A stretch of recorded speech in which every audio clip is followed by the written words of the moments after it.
Scientists discovered something Atlantis-like near Australia. There used to be an entire continent that's now underwater. Here's what happened to it. Around 70,000 years ago, during the last ice age, there was a huge landmass called Sahul. It was located in the southwestern Pacific Ocean. This ancient supercontinent connected what we now know as Australia, New Guinea, Tasmania, and the Aridu Islands into one giant piece of land. Imagine lush tropical rainforests surrounded by beautiful mountains. Sahul's tallest mountains were in the New Guinea highlands, with peaks reaching over 13,000 feet. This beautiful place was home to a variety of unique animals, most of which were pouched creatures. But back then, they weren't just koalas and kangaroos. Sahul was filled with different types of grazers, burrowers, scavengers, and predators. It was home to a huge diprotodon, a powerful hunter Thiosolio, and a horrifying Megalania, a creature that's much larger than any living lizard today. It was a unique place because the rest of the world was filled with placental animals at the time, like wolves, elephants, and humans. In Sahul, the only normal mammals were bats and rodents. But not all its parts were the same. The Timor, Arafura, and Carpentaria regions were covered by hot savanna and dry forests. It looked kinda like modern Australia, hot air deserts with scrubland, steppe, and temperate forests along the eastern coast. Back then, people were migrating all across the world. They made an incredible journey from Southeast Asia to Sahul and first arrived here from 60 to 45,000 years ago. They mostly traveled by foot and crossed the sea using bamboo rafts and simple boats. They came there from an ancient landmass called Sunda, which includes parts of Southeast Asia. They traveled across a series of islands known as Wallachia and eventually spread across Sahul. And it wasn't a small journey. Sahul was huge, around 4.1 million square miles. That's bigger than the USA or Canada. It stretched from the equator to around the southern part of New Zealand. So they arrived in what is now Australia and became Australia's first people. Scientists think that Sahul had a population of 500,000. We've discovered cave paintings that date back around 40,000 years. It's a hunting scene depicting an anoa, or miniature buffalo, facing figures of humans and animals. Researchers are trying to figure out how these early settlers moved across Sahul and where we might find archaeological evidence of their journey. To do this, they created a landscape evolution model. The simulation showed how Sahul changed between 75,000 and 35,000 years ago. It showed potential migration routes and archaeological sites.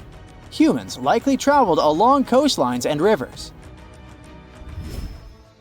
But how did Sahul get submerged off the coast of Australia, similar to the mythical Atlantis? During the last ice age, much of the Earth's water was locked up in large ice sheets and glaciers. The sea levels were much lower than they are today. After that, the global temperatures increased. The ice sheets melted and the sea levels rose, flooding the land bridges that once connected different parts of Sahul together. About 8,000 years ago, New Guinea separated from mainland Australia, and then, about 6,000 years ago, Tasmania did the same. We still can explore the underwater parts of Sahul thanks to new technology. Divers explore and collect samples directly from the ocean floor. Underwater drones can go to places that are too deep or dangerous for humans to explore. And with sonar mapping, scientists use sound waves to create maps of the ocean floor. It's like using an echo to see what's underwater. The sound waves bounce off the seabed and come back, helping us create a picture of what it looks like. Deep underwater, archaeologists have found stone tools and other artifacts. They also discovered fossils of animals like Diprotodon and Thylasolio. By studying the underwater terrain of Sahul, they learned about the ancient rivers, lakes, and coastlines that existed during the Ice Age. But Sahul isn't the only underwater continent. Sahul isn't the only hidden gem of Southeast Asia. Take Sundaland, a place made up of Sumatra, Java, Borneo, and some other islands. This place was crazy huge during the Ice Age, but now almost fully underwater. Almost, but not entirely. The parts above the ocean are teeming with life. If you like birds, check this place out. It has almost a fifth of the world's bird species. You can spot colorful birds like the Java hawk eagle and the Bali starling among the lush forests. It's also a home to a fourth of Earth's fish species. Sundaland's waters are a haven for marine life, even the most exotic animals like the Asian arowanas. It's also a treasure trove of flowers. That's where you can find Rafflesia and Titan arum, the world's largest flowers. This makes it very similar to Zealandia. Zealandia is a long, narrow piece of land about half the size of Australia. It broke from Antarctica about 100 million years ago. Just like Sundaland, it isn't fully underwater. 7% of it stayed above sea level. This sticking out little piece is what we now call New Zealand, along with Stewart Island and some smaller islands. These pieces of Zealandia are lush and warm. They're packed with volcanoes, mountain ranges, beautiful natural geysers, and hot springs. Local people, Maori, use these hot springs for cooking. People place corn, eggs, and vegetables in baskets and lower them directly in the hot springs. Sometimes they cook food in a pit oven using heated rocks. Another hidden world is known as Argoland. This mysterious landmass was once part of Australia, back when dinosaurs chilled around. It drove scientists crazy for decades. They knew it existed because it left a huge stretch on the ancient seafloor, the Argo Abyssal Plain. About 155 million years ago, it broke off from Australia, saying bye-bye. The continent drifted somewhere north, and when it reached Southeast Asia, it just vanished. Scientists had no idea where it went, but recently, they finally found its remains. Turns out, poor Argoland's lower parts started drowning into the Sunda Trench, a horrifyingly deep oceanic pit. The Earth's crust sunk into the mantle. Meanwhile, the upper parts of Argoland were pushed upward, grabbing the younger rocks on land. Because of this, Argoland broke apart into a bunch of smaller pieces. These pieces formed parts of Borneo, Java, Sulawesi, and other regions. The remains are buried under Indonesia and Myanmar. Imagine a colossal landmass the size of Greenland, Greater Adria. Its journey began about 240 million years ago when it broke away from the supercontinent Gondwana. It started moving north, and after 100 million years of enjoying the warm seas, it suddenly crashed into Europe and shattered into pieces. Most of these pieces went deep into the Earth's mantle, but some were scraped off and became part of mountain ranges like the Alps. Today, the remnants of Greater Adria are scattered across more than 30 countries, from Spain to Iran. That's why they're hard to look for. Seychelles was also once part of Gondwana.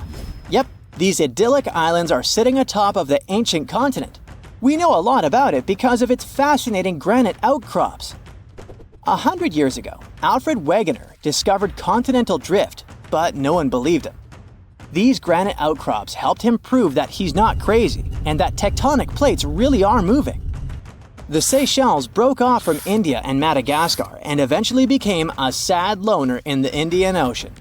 This probably happened because of some insanely active volcanoes in the Deccan Traps. But now, the islands are home to unique species both on land and in the coral reefs nearby. Mauritius broke off from India after the dinosaur wiping. Along its journey, it stretched into a long ribbon-like shape and also broke into pieces. Now it's all scattered beneath the Indian Ocean. Scientists stumbled upon this lost land by studying tiny ancient crystals called zircons. These zircons are like time capsules. They date back an astonishing 660 million to 2 billion years. That's even older than Mauritius itself. These ancient crystals hinted that there's another Atlantis somewhere nearby. Turns out there are hidden continents all around the world, and maybe we'll discover more of them in the future. Well, this eerie Lake Huron discovery may be that it possibly contains the remnants of an entire civilization. Whoa, wait, sounds like Atlantis, right? Well, not exactly. But if there really had been an ancient underwater civilization here, it must have been a pretty advanced one. Around 10,000 years ago, two sharp glassy flakes broke off a stone tool and landed on the ground unnoticed. They stayed buried there for thousands of years, until 2013. Then scientists pulled up a small chunk of mud, about the size of a milk carton, from the bottom of Lake Huron, 100 feet underwater. Inside the mud, they found those same two flakes made of obsidian, a shiny black volcanic glass that forms when lava cools quickly. After careful testing, they realized these flakes came from Central Oregon, which is quite a distance, about 2,500 miles away. They found this prehistoric Great Lakes site on the Alpena Amberley Ridge, an underwater landform that once connected what's now Michigan and Ontario. Back then, it was dry land. Early humans used it to build traps for animals like caribou as the Ice Age faded and the Great Lakes began to form. Now, obsidian was the high-tech material of ancient times.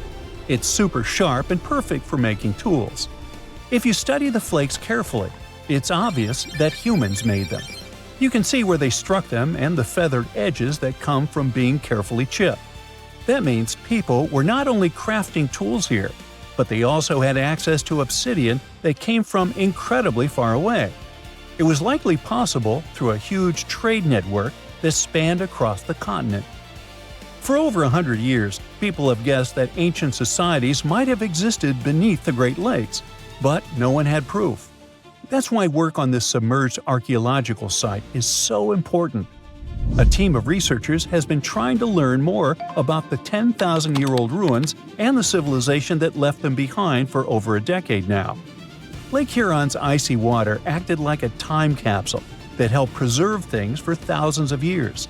So far, researchers have found not only unique stone tools, but also ancient trees with roots still intact and underwater peat bogs that preserved seeds and leaves. It was like an Ice Age version of Pompeii, a scene frozen in time. These discoveries are also helping scientists create new technologies and ways to do underwater archaeology. They've engaged sonars, underwater robots, and divers so far. Now, it's pretty cool that the tools they found on the Alpena Amberley Ridge were way smaller than other tools from the same era found nearby. That might mean a different group of people lived here, and they had their own unique way of life. Even the peat bogs they found, which are about 9,500 years old, hold secrets. They're full of pine needles, seeds, and leaves that could reveal what the environment was like back then. Usually stuff like this breaks down quickly on land, but the cold freshwater preserved it. The Michigan team is working with scientists in Cambridge, England, to extract DNA from the remains. If it works, it could finally confirm what animals lived there, and maybe even more. There are still years of discovery on this prehistoric Great Lakes site ahead. Another famous submerged archaeological site is the lost city of Pavlo-Petri. Archaeologists think it is the oldest sunken city in the world they've found and made official so far. Pavlo-Petri is around 5,000 years old. That means it existed even before the legendary Greek heroes in Homer's stories. Scientists first spotted it way back in 1904, and then mostly forgot about it until 1967, when Nicholas Fleming rediscovered it. He described it as a Bronze Age city now lying under about 10 to 13 feet of water. A year later, he returned with a team of scientists to study the ruins. Over 6 weeks, using just hand tapes and a basic grid, they managed to map out the city. They found that it covered almost 1,000 feet by 500 feet and had at least 15 buildings, courtyards, 5 streets, 2 tombs, and around 37 small stone graves. They also found signs that the ruins continued onto the nearby island of Pavlo-Petri itself. They dug up some amazing pottery, obsidian, and chert blades, and even a tiny bronze figurine that may date all the way back to 2800 BCE. Most of the buildings, though, came from the period between 1650 and 1180 BCE. Then scientists left the site alone again until 2009. when a super team of researchers launched a new 5-year project to really dive deep into the history of Pavlo Petri. This time, they had digital mapping tools and better diving equipment, so they could explore and even excavate underwater. They found another 97,000 square feet of buildings, including a large hall and hidden streets. Plus, they dug up even more pottery that showed people had been living in the city from about 3000 BCE to 1100 BCE, and that the city once had a population of 500 to 2,000 people. No one knows for sure how the city ended up underwater, but many scientists think it was because of an earthquake, maybe around 1000 BCE, or even as late as 375 CE. Because it's the oldest underwater city ever found, some people even believe Pavlo Petri might have inspired the legend of Atlantis. Another contestant for the Atlantis title lies near Japan. Back in 1986, a local diver was exploring the waters near the Ryukyu Islands when he found a giant structure made of perfectly shaped steps and sharp edges. It was 82 feet underwater. Today, the Yanaguni Monument is one of the most mysterious underwater sites on the planet. The structure is nearly half a football field in size. It looks like a massive stone pyramid with layers of platforms and steps stacked one on top of another. No one really knows where it came from or who built it. Some experts think the monument might be more than 10,000 years old, which would make it older than the Egyptian pyramids. One theory is that it could be the last remains of a lost civilization called Mu, a mythical Pacific society kind of like Atlantis. Others believe an ancient culture that lived in Japan as early as 12,000 BCE might have built it. But many scientists and geologists are skeptical about this possible underwater ancient civilization, even though Yanaguni has narrow passageways, arched openings, and right angles that almost look like city blocks. They say that the site looks a lot like natural rock formations, like the Giant's Causeway in Northern Ireland, for example. The whole monument is still connected to a bigger chunk of bedrock, which means it wasn't built piece by piece. And the way the layers of rock are stacked probably has more to do with earthquakes and tectonic movement. It's located in the very active Pacific Ring of Fire. One marine geologist kept going back down there, and every time he found something new. He says he spotted tool marks in the rock, symbols carved into stone faces, and even rock formations shaped like animals. He believes these carvings point to a culture that came from mainland Asia. He said he had identified 10 different structures off Yanaguni, including a ruined castle, a triumphal arch, 5 temples, and even a huge museum. These buildings seem to be connected by roads and channels, and some parts are surrounded by what could be giant stone walls. The explorer believes the city is at least 5,000 years old, based on stalactites found in underwater caves nearby, which would have only formed after the caves flooded. His supporters say they have never seen an earthquake create shapes like this, above or below water. But skeptics blame it all on erosion and insist that whirling underwater currents and sea creatures left holes in the rock. Now, if you want to form your own opinion about it, the spot is open for visitors, and it's definitely a super fun diving experience. Meet Hula Male, also known as the City of Hope. This nickname makes total sense since this artificial island is part of the Maldives' big plan to avoid being completely submerged in the near future. Hula Male was created by placing sand from the seafloor onto a submerged coral platform, and it worked. This city sits about 6 feet above sea level, which means it's twice as high as the Maldives' capital, Male. While more and more people are moving there to live, the island was also designed to serve as a temporary evacuation site during dangerous storms and typhoons. Seychelles is another gem in the Indian Ocean that's at risk of disappearing. Unfortunately, coastal flooding is becoming a common issue there, especially during spring tides and heavy rainfall. The problem is that their main island, Mahé, hosts about 90% of the country's population. Along the coast, it's only about 6 feet above sea level. Fiji is the third tropical paradise on our list, and it's also a top pick for travelers. But this nation is in a tough spot, since it's located right in the middle of the Pacific Ocean, where huge storms can really turn things into chaos. Take Cyclone Winston. It hit Fiji back in 2016 and ended up costing them over $1 billion in damage. So one thing they're doing to protect themselves is planting mangroves along the coast and preserving the ones that already exist. These trees are awesome since they help reduce wind speed during cyclone emergencies and also combat erosion by trapping sediments. Egypt might be in trouble too. I mean, it's not like the whole country is going to be underwater and we'll only see the tips of the pyramids in a few years. But things could really change for them as coastal cities are facing a serious risk. Take Alexandria, for instance. 45% of its population already lives below sea level. If the city is flooded, not only will everyone have to move, but Egypt in general will suffer a major impact on its fish production. In Europe, one of the most at-risk populations is in the Netherlands, where about half the people live in areas below sea level. In the future, planning a romantic gesture with tulips for your girlfriend could become an impossible mission. The Netherlands is responsible for 2/3 of the world's tulip production. So if fields are taken over by saltwater, it's game over for the blooms. But the good news is that the Dutch have centuries of experience dealing with water, so knowing how to work with storm barriers and seawalls can prevent them from a doomsday scenario. The risks of rising sea levels probably aren't higher anywhere else than here in Tuvalu. This island chain, located halfway between Australia and Hawaii, could be the first state to become uninhabitable. Its stunning land is only about 9 feet above sea level. And just by looking at it on the map, you can see how narrow it is.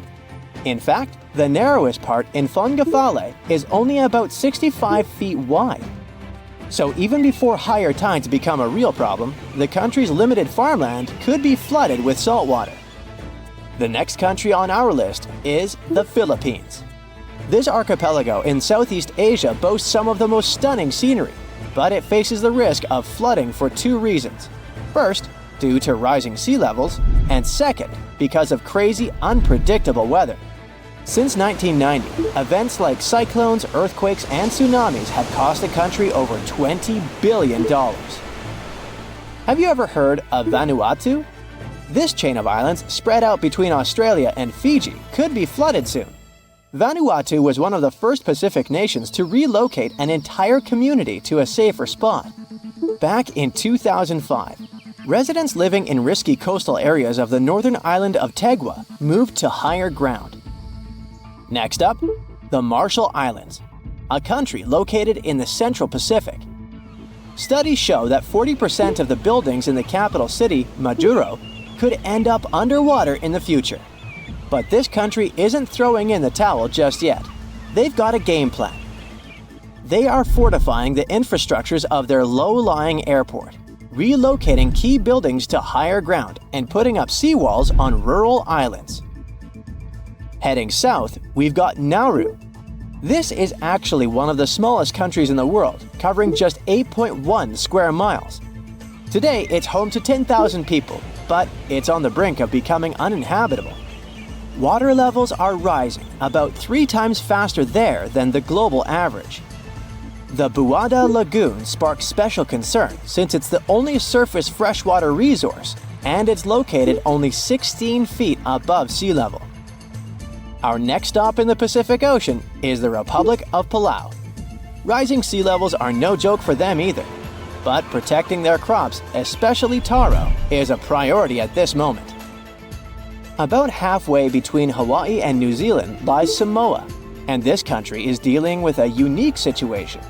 Not only is the volume of water increasing there, but their land is also sinking. You see, a couple of strong earthquakes and tsunamis hit Samoa back in 2009. So as the crust bounces back to its original position, the overall land surface is actually going down. Because of this, their housing and main infrastructure could take a serious hit, especially since all their airports are along the coast. Let's head to Kiribati. This Pacific nation has a big problem with frequent flooding because most of its people and infrastructure are near the coast. Apart from the volcanic island of Banaba, none of Kiriba's land is more than 6.5 feet above the ocean. To tackle this situation and keep their population safe, they had this big idea of making a massive floating platform, kind of like the ones oil companies have. But the problem is that it would cost them a fortune, as the project is estimated to be around $2 billion. If visiting Vietnam is on your bucket list, you better hurry up. The top 10 things to do there mostly involve cruising to jaw-dropping spots like down to Ha Long Bay, also known as the Descending Dragons Bay.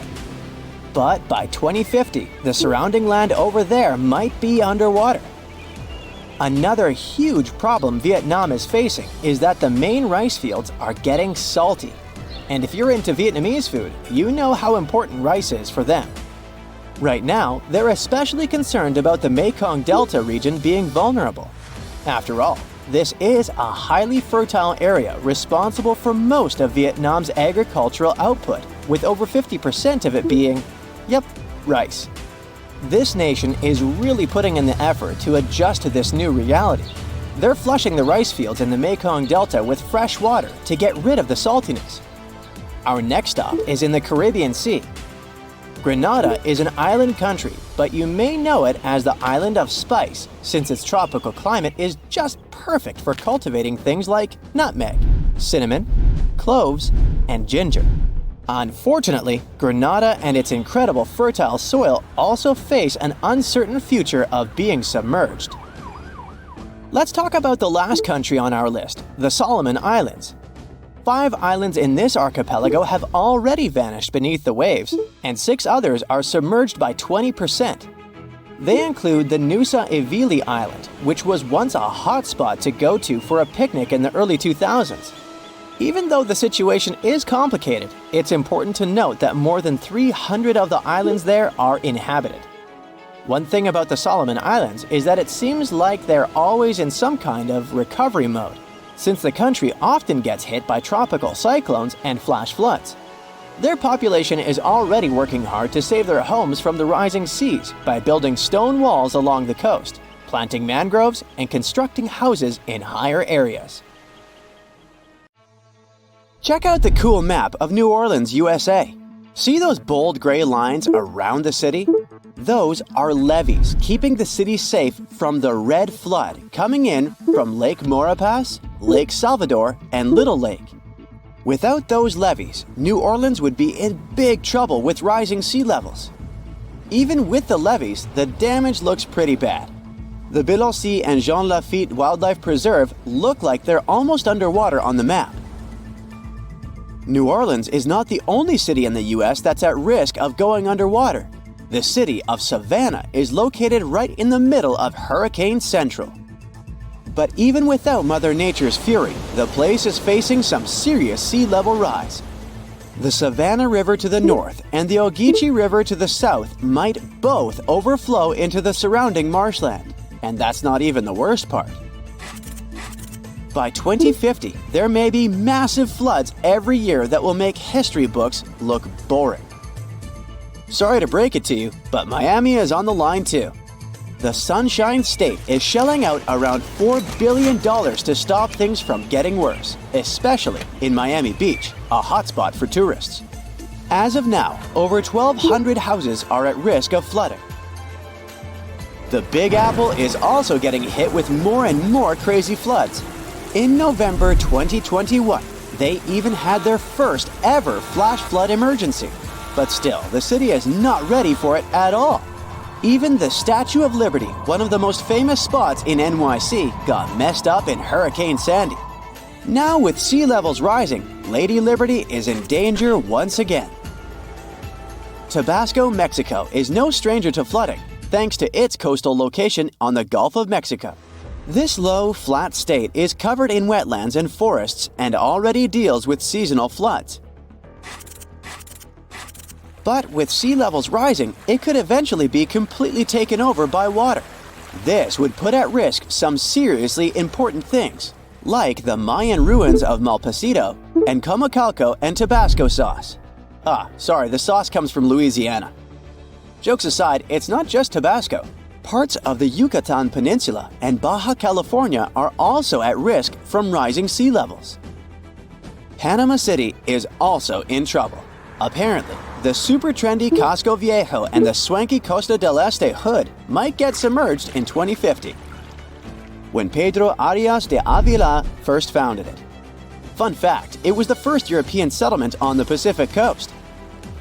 The 17th and 18th century forts on the Caribbean side are also in danger. According to Climate Central, they might get washed away by rising sea levels. Even UNESCO has had them on its risk list since 2012. Some more sad news. The Bahamas is going to be hit hard by rising sea levels.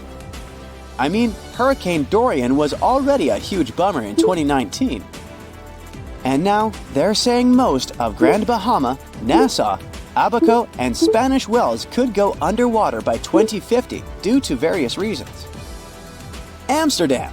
The Netherlands is one of the Low Countries for a reason. The city and its buddies Rotterdam and Den Haag sit low and close to the North Sea. You gotta hand it to the Dutch though. They know how to handle the water and keep it at bay with high-tech flood defenses. With sea levels constantly on the rise, it looks like their impressive system of dikes, dams, barriers, levees, and floodgates is gonna get even more crucial in the future. Still, despite all the effort, some experts are afraid that the Venice of the North might go underwater by 2030. Well, this one is not something you would expect, but still. Venice is sinking by 2 millimeters every year, and the sea levels are rising. This means that the city is getting flooded more often, and it's only going to get worse because of climate change. Just like New Orleans, Venice has a flood defense system, but as the crisis gets worse, it's going to be harder and more expensive to keep it going. Even worse, beautiful St. Mark's Basilica has already been hit hard by flooding. They tried to introduce a flood barrier system, but even that didn't work out perfectly. In 2020, the flood barrier was not used and St. Mark's Square got majorly damaged. Looks like even when we try to prevent the effects of climate change, things don't always go according to plan. In London, rising sea levels are causing more flooding along the Thames estuary, and it's not looking good. Areas along the River Thames are especially at risk, putting iconic buildings like the Tower of London and the House of Parliament, as well as cultural hotspots like the Tate Modern and Shakespeare's Globe in jeopardy. And the British Museum? It has so much precious stuff, even Gollum would be jealous. We just can't let it go underwater. During your next Euro trip, make sure to add Bruges in Belgium to your list. Chances are you won't see it if you skip it this time. The thing is, it's also in danger of getting flooded. Bruges is now a UNESCO World Heritage Site, so we really hope they can protect it from any potential floods. Plus, it has a lot of nice local specialties we don't want to lose. You may not know it, but Andalusia in Spain is home to Western Europe's oldest city, Cadiz. It's been around for over 3,000 years thanks to the Phoenicians. But unfortunately, climate change is putting it at risk. Rising sea levels might flood the city's cobbled stone center, beautiful tree-lined plazas, and historic sea fortifications. And it's not just Cadiz. Parts of Andalusia are in danger of flooding too. Well, seems like one more destination must be added to your bucket list. Ho Chi Minh City, and especially its eastern marshy districts, are at risk, just like all the other places mentioned before. And it looks like the whole city is going to have a tough time with the Mekong Delta. While the main part of the city probably won't be completely submerged by 2030, flooding and storms are definitely going to become a big problem. So, it turns out that Bangkok might be in some hot water due to global warming. Literally, a 2020 study says that Bangkok could be one of the cities most dramatically affected by rising sea levels. It's sitting pretty low at just 5 feet above sea level. And to make things even more interesting, it's sinking at a speedy rate of an inch per year. And the cherry on top? The soil it's built on is super dense clay, which means it's basically a flood magnet. By 2030, parts of Bangkok, including the main airport, might have to get used to living underwater. The next city at risk is Kolkata, India. The fertile land in West Bengal has been a major key to their success for ages, but now it's causing some big worries in Kolkata and the surrounding areas. Just like Ho Chi Minh City, they could have some serious problems with all that rain during monsoon season. And the map of what could happen in 2100 is pretty scary stuff. The next destination is Shanghai, China. It's literally translated as the city on the sea, but it might actually end up under the sea. Climate control data is flashing red warning lights for this megacity, making it one of China's most at-risk cities. The Yangtze Delta, where Shanghai sits, and the Pearl River Delta, home to the Guangzhou, are both in hot water too, with lots of people living on low-lying land that might get flooded. The Maldives, a luxurious group of islands, already get flooded every year. Experts think they might lose 80 or even more % of their islands in the next 30 years. The Maldivian authorities aren't taking any chances though. They're already making plans to buy land in other countries, just in case they need to relocate the whole population.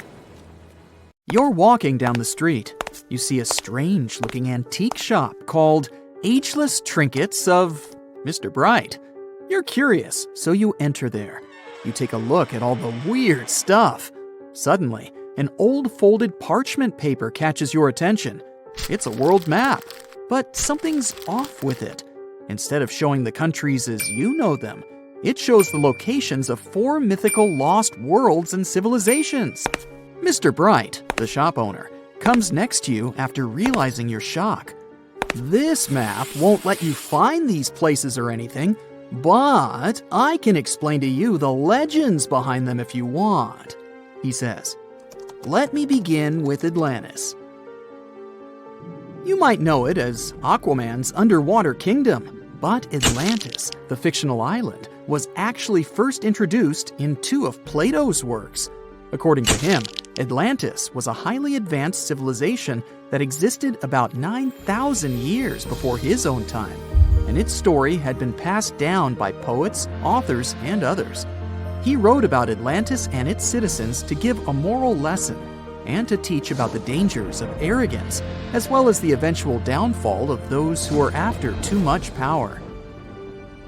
In his dialogues, Plato stated that Atlantis was a great and powerful empire that was respected in all parts of the world. It was founded by beings who were half deities and half human, and became a great naval power after a while. Being an island filled with gold, silver, and other precious metals certainly helped their case. But besides that, it was also known for its breathtaking architecture and state-of-the-art technology, as well as its countless rare and exotic wild animals. Atlanteans were proud of their great achievements and the perfection of their civilization, but their excessive pride was going to bring their downfall. They believed they were so superior that they could gain control over any nation. This led them to launch a series of invasions. They conquered many of the Mediterranean lands, but when it was time to enter Athens, Athenians pushed back with an extraordinary force, so the Atlanteans were finally defeated. Plato stated that deities then got angry at Atlanteans because of how wicked, greedy, and immoral they became. So they punished them by sending earthquakes, which caused Atlantis to sink beneath the sea. Although the earliest written records of Atlantis were Plato's works, some people still believed his story to be based on truth and tried to identify the island of Atlantis with actual countries. Some people suggested it may have been located in the Mediterranean Sea, near the coast of Spain or Italy. Others thought it may have been located in the Caribbean, off the coast of Central or South America, but there was no solid evidence to support any of these claims. One theory, in particular, seemed more plausible than the others, though. Located in the Aegean Sea, the island of Santorini was the home of a highly advanced Minoan society. However, due to a huge volcanic eruption, it was destroyed about 3,600 years ago, causing the Minoan civilization to suddenly disappear. These similarities between the fictional Atlanteans and the historical Minoans made Santorini a good candidate for the speculations. Yet again, there were still major flaws with it, such as how the time when Plato said Atlantis was destroyed doesn't coincide with the time of Santorini's eruption. So Atlantis still continues to be regarded as nothing more than a popular legend in the scientific world. Now, let's move toward the northeast direction on the map, Mr. Bright says. According to Celtic Breton mythology, there once was a magnificent city called Ys, also known as Caris, that towered over Douarnenez Bay in France's Brittany region. It was the most wealthy city in the entire Atlantic. It was especially famous for its beautiful gardens and buildings, and its citizens were all living comfortably and happily there. Dahut, who was King Gradlon's daughter in Breton legends and literature, had a deep love for the sea. She begged her father to build a city at the edge of the sea, and that is how the city of Ys was established. Little did she know that she would be the one responsible for the destruction of her father's beloved gift. You see, since the city was surrounded by the sea, it needed to be protected by a dike equipped with floodgates, and these gates could only be opened at low tide. And the only one who had the keys to these gates was the king himself. One day, a handsome red knight arrived at the city, but couldn't pass the gates. Dahut was so taken by him that she wanted to let him in. She knew that her father was the keeper of the only key to the city, so she sneaked into his room and stole it from him. Then she gave it to the Red Knight so that he could enter the city and they could be together. However, the Red Knight turned out to be the Prince of Darkness, and he intentionally left the gate open to the raging sea. The waves soon swallowed all of Ys.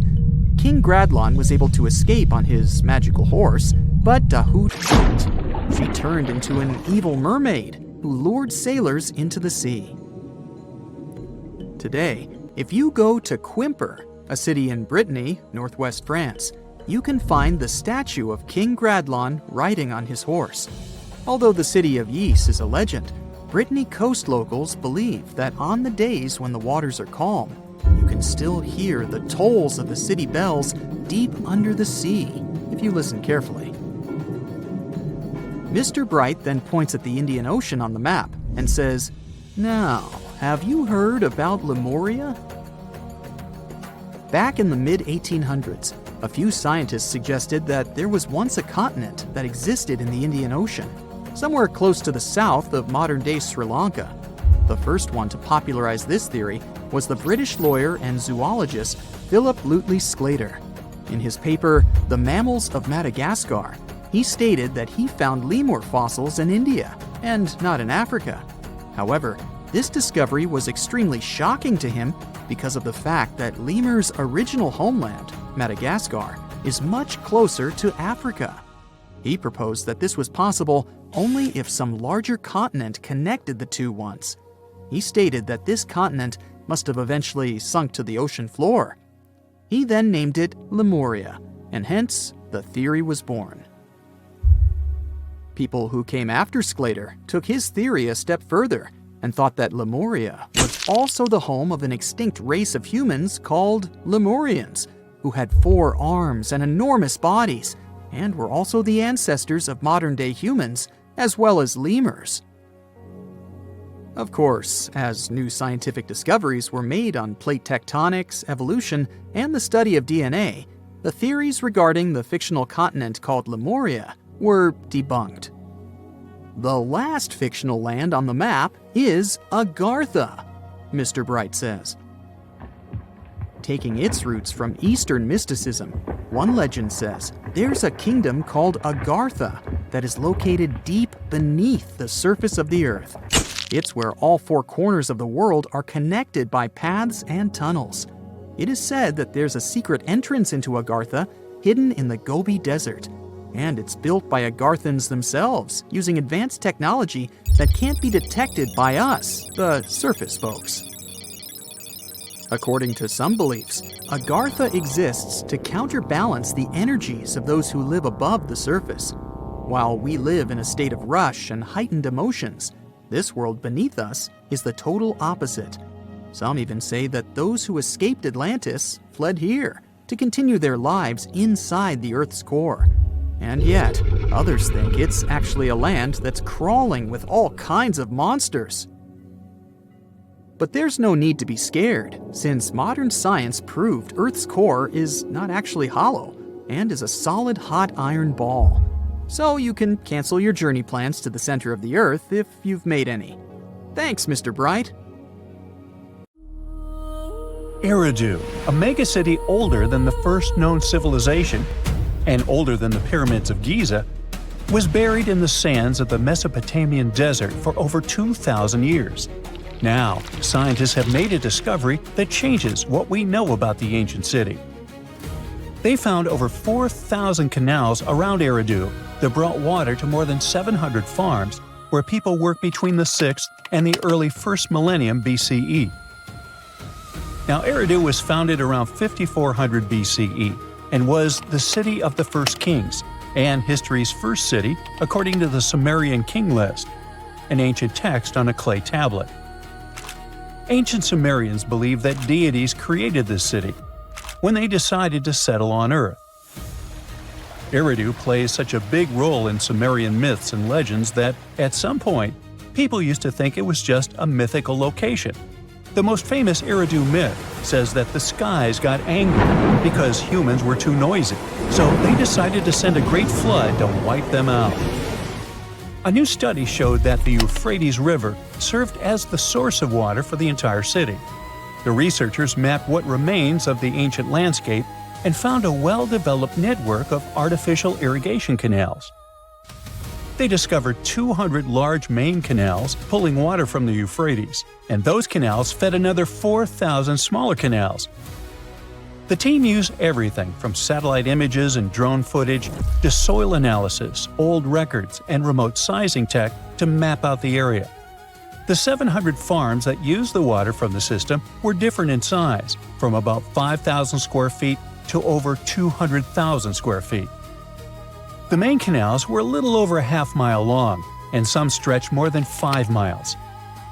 The smaller canals could be as short as 32 feet.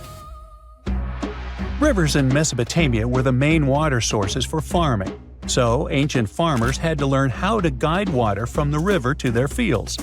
It all started with simple methods, like digging small canals, but over generations, they learned how to build massive canals up to 62 miles long. The Euphrates itself helped the farmers. Water was moving thanks to gravity down its elevated riverbanks, and natural breaks in the banks let it spill onto the land. Researchers aren't sure when each canal was in use, and it's unlikely that all 4,200 canals were active at the same time during that long period.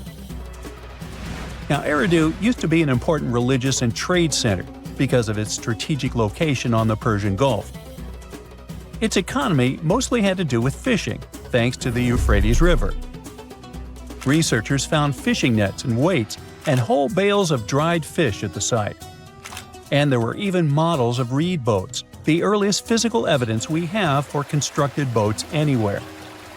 The city was thriving until people abandoned it around the year 600 BCE, and scientists still aren't sure why they did it. The local residents, plus the visiting pilgrims and merchants, had just exhausted all the resources of the land. They had to let it rest several times before abandoning the city for good. It happened when the Euphrates changed its course, and they lost their main source of water. Now, many centuries later, in 1854, a British official was on a mission to this area to check out a remote place that had a bunch of mounds called tells, which are piles of debris left behind by ancient human settlements. At first, Taylor wasn't impressed. He had been hoping to find something big, maybe statues, ancient writing, or ruins of palaces and temples. But with the brief time he had, all he found were things like walls, drains, stone platforms, and pieces of limestone columns decorated with tiny mosaic cones. But he didn't know that these boring mounds were hiding one of the oldest cities on Earth, Aridu. The people at the British Museum got interested in the finding, But the first full-scale excavations took place here only around a century later. The local Iraqi authorities got really interested in the excavations as they were hoping to find more about the earliest days of Mesopotamian history. So they focused on Mound 1, a massive tell as tall as an 8-story building. Soon they uncovered part of an unfinished step pyramid from the end of the 3rd millennium BCE. As they dug deeper, they found layers of human life going back in time. There were levels from the Uruk period, and even remains from a time before the Sumerians called Proto-history. In those lower layers, they discovered multiple rebuilds of the Temple of Enki, the city's main deity. People rebuilt this temple again and again for over 2,000 years. Every time the temple collapsed, they built a new one right on top. Each new version of the temple was bigger and more impressive than the last. From the middle of the 4th millennium BCE, these temple buildings became massive, more advanced than anything else humans had built up to that point. The city in Aridu was also becoming more complex, with clear social classes. Eventually, they stopped rebuilding the temple and put up a step pyramid on top of the ruins. Even though Aridu faded, it likely stayed important as a religious site. Archaeologists found pottery from the 2nd and 1st centuries BCE during excavations, although there were no signs of houses. The Sumerians were an innovative civilization, as you can tell. By 1500 BCE, they invented the cedar plow, a tool that let farmers plow and plant seeds at the same time, using animals like oxen to pull it. This gear even came with instructions. The Sumerian Farmer's Almanac gave farmers advice on how to grow more crops with proper tilling and irrigation. These smart farming tricks helped feed more people, which led to larger cities, an organized ruling system, and more focus on religion. And as their cities expanded, so did their work in writing, math, and spiritual life. 5,000 years ago, the Sumerians had already produced cuneiform, one of the first writing systems in history. So another recent find from the same part of the world proves that bureaucracy existed already 4,000 years ago. Archaeologists found ancient administrative tablets in another ancient Sumerian city. These clay tablets are the oldest solid proof we have of the world's first empire, the Akkadian Empire. The tablets were inside a state archive building made of mud bricks, which had different rooms that acted like offices. Now, before this discovery, archaeologists didn't really understand how the first known empire in the world, the Akkadian Empire, worked behind the scenes. But now, thanks to the recent Gerso excavations, we have the first real and unambiguous evidence of the empire's administrative system. They tracked everything – deliveries, spending, and inventory, from fish to sheep to grains, fabric, and even gems. The tablets also include population records, with names and jobs of men, women, and kids, an ancient version of a census. From these records, scientists found out that women played a key role in Akkadian society. Some women had powerful positions, like high priestesses. The tablets also show a wide range of jobs, from skilled workers like stonecutters to people with simpler roles like temple floor sweepers. Some even included building blueprints, field layouts, and canal maps, proving that the empire had serious organization and planning. Eventually, the city rebelled and gained its independence, and the Akkadian Empire's 150-year rule ended. Now, researchers are carefully cleaning and translating the tablets to fully understand what they say. These new finds will replace older, incomplete ideas about the empire and give us a way more accurate picture of how Akkadian power and the ruling system actually worked. Well, this eerie Lake Huron discovery may be that it possibly contains the remnants of an entire civilization. Whoa, wait, sounds like Atlantis, right? Well, not exactly. But if there really had been an ancient underwater civilization here, it must have been a pretty advanced one. Around 10,000 years ago, two sharp glassy flakes broke off a stone tool and landed on the ground unnoticed. They stayed buried there for thousands of years until 2013.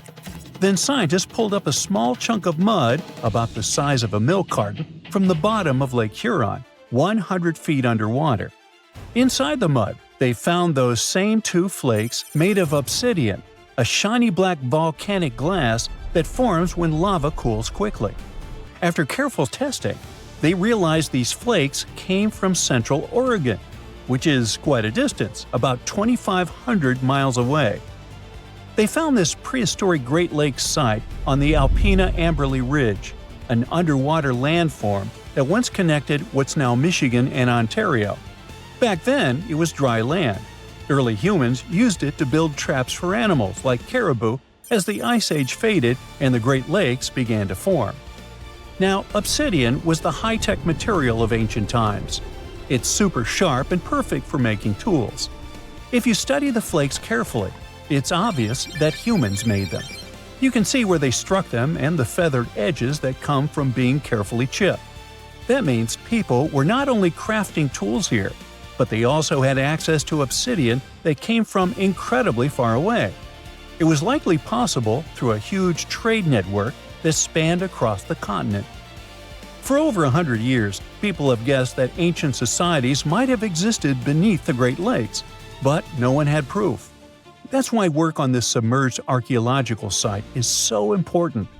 A team of researchers has been trying to learn more about the 10,000-year-old ruins and the civilization that left them behind for over a decade now.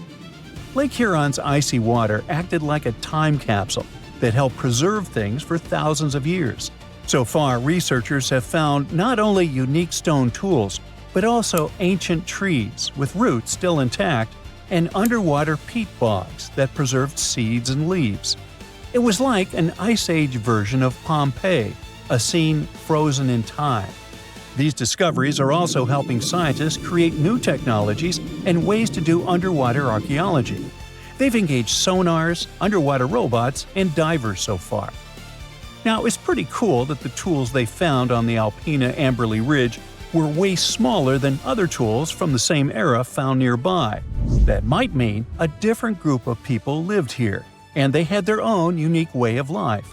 Even the peat bogs they found, which are about 9,500 years old, hold secrets. They're full of pine needles, seeds, and leaves that could reveal what the environment was like back then. Usually stuff like this breaks down quickly on land, but the cold freshwater preserved it. The Michigan team is working with scientists in Cambridge, England, to extract DNA from the remains. If it works, it could finally confirm what animals lived there, and maybe even more. There are still years of discovery on this prehistoric Great Lakes site ahead. Another famous submerged archaeological site is the lost city of Pavlo-Petri. Archaeologists think it is the oldest sunken city in the world they've found and made official so far. Pavlo-Petri is around 5,000 years old. That means it existed even before the legendary Greek heroes in Homer's stories. Scientists first spotted it way back in 1904, and then mostly forgot about it until 1967, when Nicholas Fleming rediscovered it. He described it as a Bronze Age city now lying under about 10 to 13 feet of water. A year later, he returned with a team of scientists to study the ruins.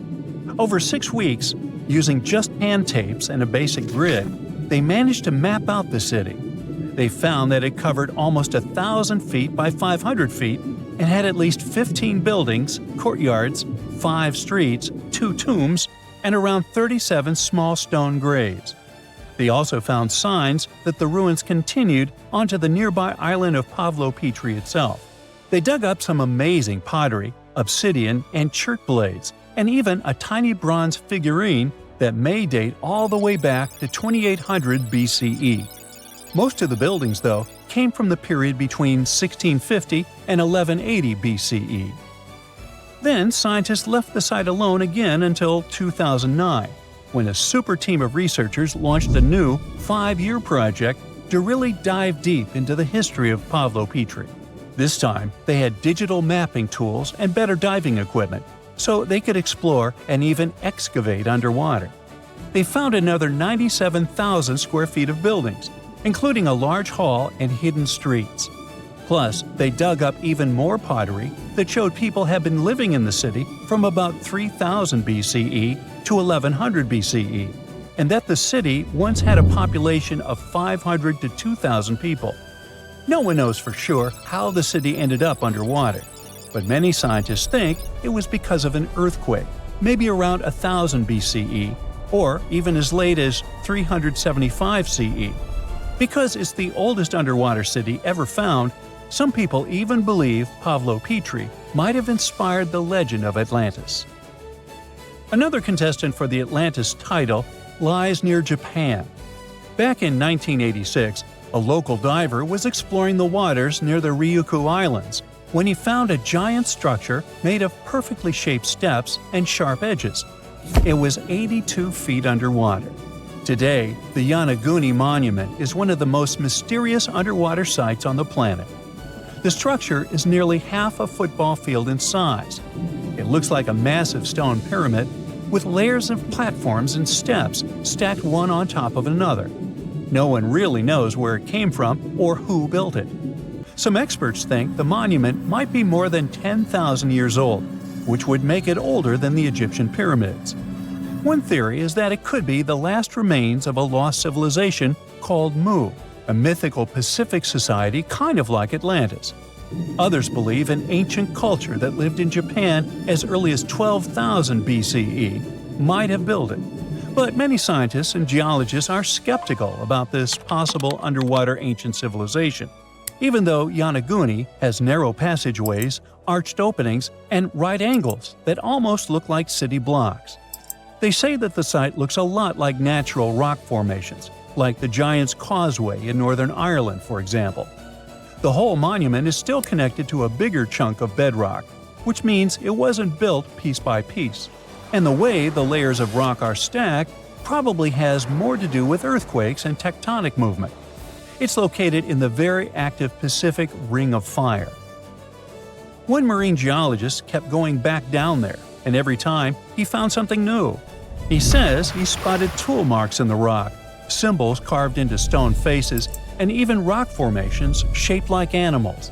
He believes these carvings point to a culture that came from mainland Asia. He said he had identified 10 different structures off Yanaguni, including a ruined castle, a triumphal arch, 5 temples, and even a huge museum.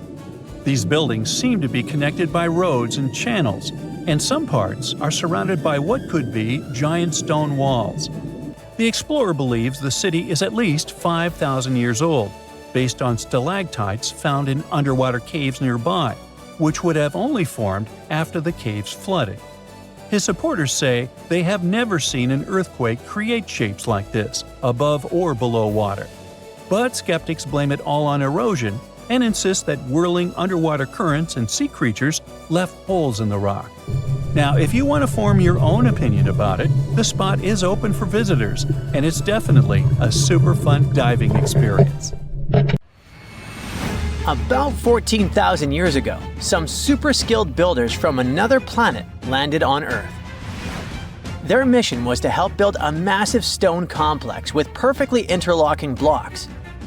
They used some advanced technology, centuries ahead of their time, and once the job was done, they disappeared without a trace. This is not a sci-fi plot, but one of the theories trying to explain the mystery of Puma Punku. Scientists don't officially accept it, but they still don't know for sure how, when, and who built this impressive construction.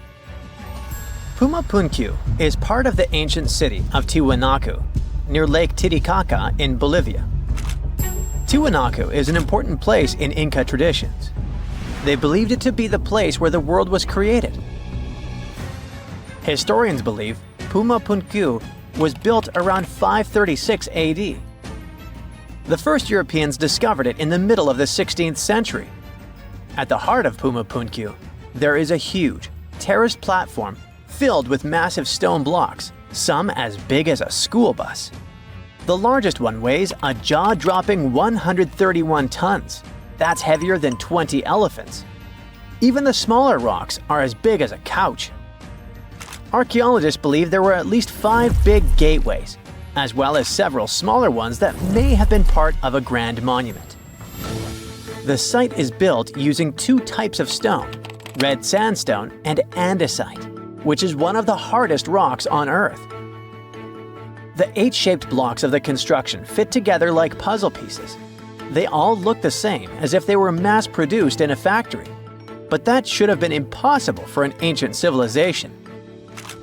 Even the smaller rocks are as big as a couch. These blocks were carved with precise holes and grooves to fit together. Builders made perfectly straight lines, cut identical angles, created smooth surfaces, and drilled holes. Some scientists believe they may have used advanced techniques, but there's no record of the tools they used. It took another 1,000 years before other civilizations could match this level of precision. One of the biggest mysteries is how these enormous stones were transported. Puma Punku sits high up in the mountains at 12,600 feet above sea level. So high that even trees don't grow there. The builders didn't have wheels, cranes, or modern machines. Yet somehow, they moved these heavy blocks miles from their original locations. Some scientists think they used llama skin ropes and ramps, but no one really knows for sure. The most commonly accepted version is that the Tiwanaku civilization, which thrived in the region between 500 and 1000 CE, built this impressive site. The complex was enormous and had many different areas. A western court, a large open area in the center, and an eastern court that was surrounded by walls. Long ago, it must have been incredibly beautiful, with polished metal plaques shimmering in the sunlight, brightly colored fabrics and ceramics decorating the buildings, and people in elaborate costumes walking through the plaza. But something doesn't add up here, as the Tiwanaku people never wrote down how they built Puma Punku. They would have probably left some clues if they had accomplished something like this. Plus, the Tiwanaku people didn't have the high-tech equipment needed to carve and move giant stone blocks with perfect precision. The architectural historians who first studied the place professionally concluded that a hammerstone couldn't have done such a fine job. They found no metal tools that were used in the construction process. That's why they suggested they might have used some unconventional tools the historians didn't even recognize as tools. There's a theory that these ancient builders might have had a way to soften stone to make it easy to carve before it hardened again. Or maybe they poured liquid stone into molds, just like we make concrete today. If it's true, this would mean an advanced civilization existed in South America long before we thought. Some researchers even think it had to do with the theory of Atlantis, or other lost civilizations that may have had immense knowledge before a global catastrophe wiped them out. Local legends say that powerful deities used incredible powers to lift and shape the massive stone blocks. And some people believe Puma Punku was so advanced that the builders must have had help from visitors from outer space. The perfect cuts and massive stones look like something from modern construction. The supporters of this theory also say that some carvings at Tiwanaku show figures wearing helmet-like shapes, so they could be left by space travelers. Scientists from the University of California, Los Angeles, decided to officially debunk this theory. They created a digital model of Puma Punku using super precise measurements from historical records.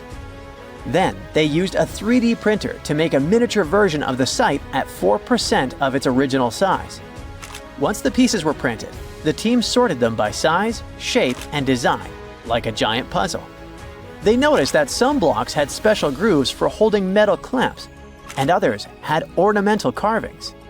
When they finished their model, they realized one of the buildings had a very familiar design. It looked just like structures from two nearby sites. This was solid proof that Puma Punku was built by humans, not visitors from outer space. Over the centuries, people stole stones from Puma Punku and moved them around. This made things even more confusing for archaeologists. UCLA team created a digital archive, so researchers all over the world can now study the site without traveling to Bolivia. So maybe we'll hear about the new twists in this mystery soon.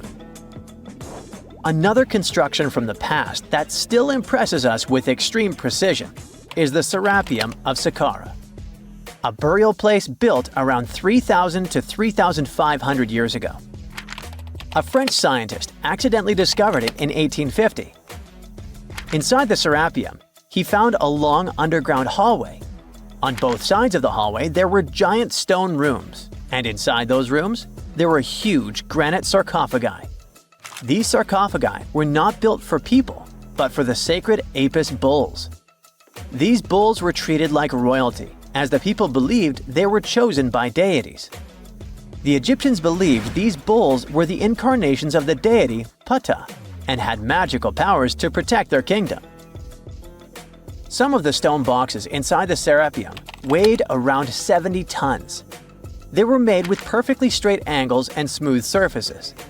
Scientists noted roller marks on the floor and found wooden winches with levers, which the Egyptians likely used to move the sarcophagi. Since the burial chambers were lower than the hallway floor, workers filled them with sand, rolled the sarcophagus into place, and then slowly removed the sand to lower it perfectly into position. A stone inscription found in the Serapeum said it took 28 days just to move one of these stone boxes. Even though these sarcophagi were meant for bulls, they were way bigger than needed. Pharaohs, who were the rulers of Egypt, were buried in tiny coffins. So it's really weird that these boxes were so enormous. Another question is why they used granite, which is so hard to carve, instead of limestone. Some people believe the stone boxes weren't just tombs. They might have been ancient energy generators. The Egyptians knew about fermentation. If someone placed food or meat inside a perfectly sealed granite box and let fermentation happen, pressure would build up inside. Granite contains quartz, a special crystal that creates electricity when squeezed. As pressure increased, the box's lid could pop open, releasing gas. Ancient drawings found in the Serapeum show stones stacked on top of the boxes, which might have been used to make the lids even heavier and help produce more electricity. Thousands of years later, when explorers opened these boxes, they only found bull bones, maybe because all the organic material had disappeared over time. Scientists still aren't sure if the massive stone boxes were actually ancient energy systems, so the mystery lives on. There you are, trekking across a desert on foot. It's hot, you're terribly thirsty, and now you gotta walk around this stupid wall.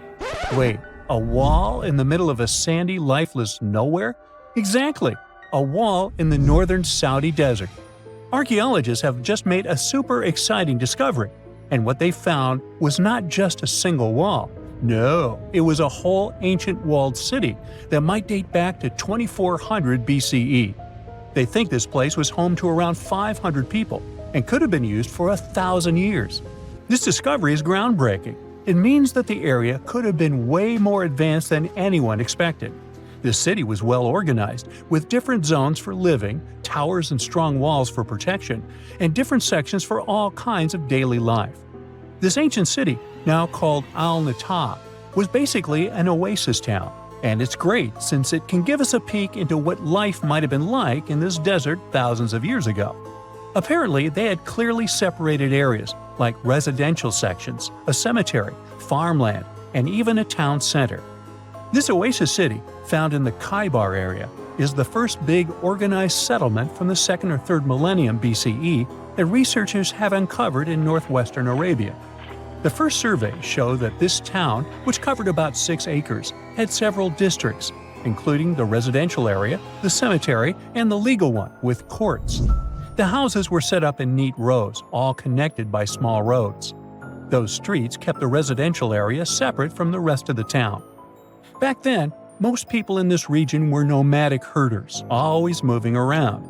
But archaeologists have been sure that during the Bronze Age, Northwest Arabia had small walled towns and oasis centers scattered across it.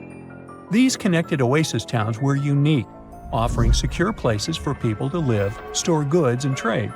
They started showing the beginnings of urban planning. which hints that people of that time were already starting to settle down and organize communities more seriously. The research team estimated that there were about 50 homes in Al-Natta, but that number could go up to 70 as they keep digging. They think that a few hundred people lived there, and probably one of the coolest things is that some houses went up to 3 stories tall. Built on a slope near a couple of major trade routes, this city was set up in a prime spot. Now, one of the most impressive things about this place is its water supply. The oasis had springs and aquifers, which are underground water sources, and such conditions were perfect for farming. Those water sources meant residents could grow their own food, making the town self-sufficient. The outer walls probably helped control who could enter the town and get access to its resources. This settled way of life was an impressive shift from nomadic living to a more agro-pastoral lifestyle, which means a mix of farming and herding animals. Another find that supports this theory is a bunch of tools like grinding stones, mortars, and pestles discovered inside the town. People there must have ground grains and prepared food. They had a diet of cereals, meat, and milk from animals they raised themselves. These astonishing findings show that the inhabitants of the town could easily feed themselves and were surprisingly advanced for that time. Thanks to better access to Saudi Arabia in the past couple of decades, archaeologists now have a much clearer picture of what life there was like thousands of years ago. The most exciting thing is that Al-Natta might have been part of a whole network of similar fortified oasis towns spread across the region, and all of these connected sites could show us how trade routes and small settlements worked together at that time in that arid area. Now, at the same time, this recent discovery isn't the only one that has the scientific world buzzing with excitement. How about we visit Egypt and see for ourselves? After all, archaeologists have just found a stash of ancient Egyptian and Greek treasure underwater. They were exploring the lost city of Thonis-Heracleion off the coast of Egypt, which sank more than 1,000 years ago. This city was legendary, and nobody even knew where it was until it was rediscovered in 2000. Now they're uncovering more and more, and on this dive, they found a pile of gold and silver treasures. Those were probably used in rituals to bless Egyptian pharaohs when they took the throne. The researchers even found an ancient Greek temple dedicated to Aphrodite and some super old Greek weapons. Frank Gaudio, the lead archaeologist, said it was astonishing that those delicate objects had survived the disaster that brought the city down. Back in its prime, Thonis-Heracleion was one of the biggest port cities in the Mediterranean. It was a huge center of social life and was the main entry point for ships from Greece coming into Egypt. But tragically, due to rising waters, earthquakes, and a catastrophic tidal wave, the soil underneath the city literally turned into mush, and then the entire city sank into the Mediterranean. It was forgotten until Gaudio's team found it in 2000. Since then, they've been uncovering new parts of the city and piecing together its history little by little. If a lost underwater city doesn't seem impressive enough, we can travel to the Amazon. The discovery made there is truly mind-boggling. For centuries, people have talked about lost cities deep in the Amazon, like El Dorado, that mythical city of gold that lured Spanish explorers into the jungle. A lot of them never came back. Then, in the 1900s, a British explorer named Percy Fawcett went searching for what he called the lost city of Z, and he too disappeared. But now, finally, scientists have actually found proof that those lost cities in the Amazon were real all along. A team of scientists use a tech called LiDAR, which basically allows you to see through thick jungle from above by bouncing light beams off the ground. They flew over the jungle in Bolivia in a helicopter about 650 feet up and mapped out those hidden ancient cities. What they found were ruins of a huge urban settlement built by the Kasarabi people who lived there from 500 to 1400 CE. And it wasn't just a couple of buildings here and there. No, the LiDAR maps revealed massive urban centers, pyramids, platforms, roads, canals, and causeways, all carefully laid out. Turns out the Amazon wasn't just an untouched jungle. It was once home to big, complex cities. A scientist from the German Archaeological Institute explained that Europeans had long ignored the possibility of ancient Amazonian cities, but the LiDAR maps showed they were wrong. The new maps have revealed 26 sites, including 11 that no one even knew existed. Researchers have discovered two main city sites, Landivar and Kotoka. They had massive moat causeways stretching out like spokes on a wheel, linking the main cities with smaller surrounding settlements. Some of the canals even connected the cities to rivers and a big lake, which allowed water to flow through the area. Over the years, scientists found scattered ruins all over this region, but the thick jungle made it nearly impossible to connect the dots and see if or how they were related. With LiDAR, the whole layout came to life, showing that those sites were part of a much larger, organized urban system. It's now also clear that the sites had a greater meaning, since everything is lined up in a way that could be symbolic of the spiritual beliefs of the inhabitants. The Kasarabi culture isn't as famous as the Maya, but they had a thriving society in an area that faced huge challenges, like yearly flooding. And although the nearby Andes had their own monumental sites, the Kasarabi were doing something absolutely unique. They even had reservoirs to store water, which suggests they might have been dealing with occasional droughts, which is pretty unusual for the Amazon. Actually, those terrible droughts could be why the Kasarabi eventually left their cities around 1400 CE. There's this interesting ancient site near St. Louis, Missouri, that a lot of people don't know about. It's called Cahokia, and it used to be a huge city with up to 20,000 people living there back in the 11th century. It's full of these massive earthen mounds that were built by hand, and the biggest one is still there today, at the Cahokia Mound State Historic Site. Even though we don't know everything about this civilization, researchers have been able to piece together some information from the remains they've found. For starters, they found some pretty old teeth at this site. After studying their appearance and structure, scientists suggest that a lot of different indigenous groups lived there. About a third of them came from other areas in the middle of the continent, which they figured out by studying the different levels of various substances in the teeth. And get this, the way the mounds are arranged shows that this was actually a planned-out city, not just a bunch of villages grouped together. The rulers lived on top of the mounds, while everyone else lived in other structures. It's amazing to think that they were doing things like farming, hunting, logging, pottery, and weaving, all within this one giant city. Right in the middle of Cahokia, there was this giant mound that was about 100 feet tall, and around it, there was this huge wooden fence. Inside the fence was the city center, which had a big open space called a plaza.